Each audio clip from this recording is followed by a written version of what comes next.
Hello and welcome, my dear students, to my channel Mathematics Made Easy. This is Mr. Chika welcoming you to today's session. This session is exclusively for grade 9 advanced students who are going to give the exam on coming Tuesday. In this video today, we are covering learning objective 4 from the EOT exam coverage for your term 1 math exam. So let's get started. So in this session, we will be learning how to solve absolute value expressions. These are questions 11 to 18 that we will be working on in this session. These are from your math book from page 105. So let's get started. Now, before we solve these questions, I want to give you the key concept of an absolute value expression. Absolute value expression are denoted by these bars. So whatever is inside represents a distance. Therefore, it cannot be negative. So if you look at these questions, question 14 and question 18, the absolute value of n plus 2 is equal to a negative number. This is a negative number. So this is not possible because absolute value is always positive. It is just like your distance. So in this case of question 14 and 18, where the absolute value is given to be a negative number, it will not have any solution. So we could just say simply that the solution set is empty or there is no solution. So you may also write, this is the way you write the null set or the empty set. So the empty set is the solution here because it does not satisfy, there's no value of variable n or k that will satisfy this absolute value expression. That was about 14 and 18, and for the remaining questions, we will be able to solve it by following a specific method. We'll be considering two cases.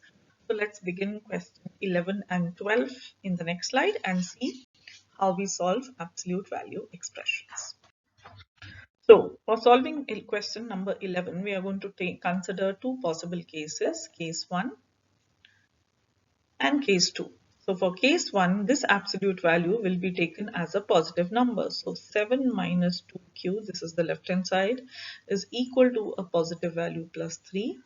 And in case 2, the value 7 minus 2q will be equal to a negative value. Okay, so these are the two cases you will always consider. We'll be solving question 12 also using the same method. Now let's find the value of the variable q. So in order to get this value, we have to remove 7, isolate the q. So we will subtract 7 on both sides. So this is minus 2q. 7 and 7 is gone, and this side it is 3 minus 7, which is minus 4. So the value of q from here is plus 2. Let's calculate from here also. So I do minus 7 on both sides. So minus 2q is minus 10, or your q is 5. So there are two solutions, and you can also check your solution by putting it back in this equation. So second part of the solution is to check. So let's substitute q equal to 2. So left hand side is this. Simplify 7 minus 4. This is 3. So yes, both sides are equal. This is a correct solution. Let's try for 5 now. I'll put it back again. So 7 minus 2 times 5. And we are taking absolute value. So this is going to be 7 minus 10. Absolute value of a negative number is positive. So this is also 3. Therefore, both are correct solution. So the solution set, the final answer for this question number 11 would be the two values q equal to 2 and q equal to 5. So there are two solutions.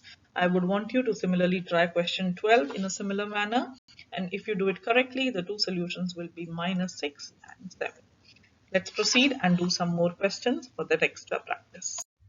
Just like we did the previous question, now we are going to try question number 15. So the first case is when m minus 2 is positive, and the second case where m minus 2 is negative. Let's calculate the value. So plus 2 on both sides. I do this plus 2 on both sides so that I can get rid of the number and I just have the value of the variables. M is 2 plus 2, which is 4. That's the first value. Here again 2 cancels, so m is 0.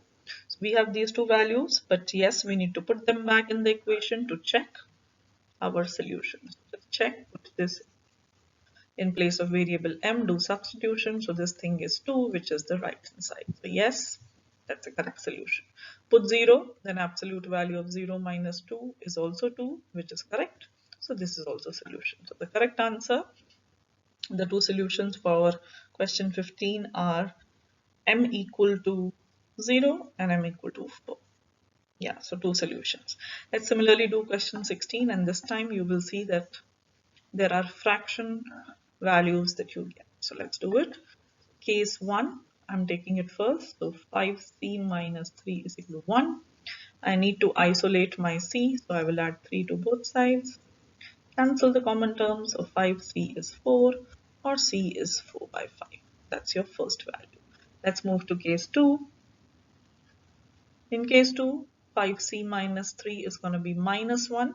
Just change the sign. So 5c is going to be 3 minus 1, or c is going to be 2 over 5. So here again you can check your answer, put it back. So the correct solution, the final answer for question number 16 is going to be the two values, fraction 2 by 5 and 4 by 5. I hope you have now understood how to solve these absolute value equation considering the two cases and getting your two solutions. So now I provide to you the answer key for all these questions. Please check your answer and let me know in the comment section if you have any questions or queries. And with that, we have come to the end of this video, which was on learning objective number 4. Thank you for watching, and all the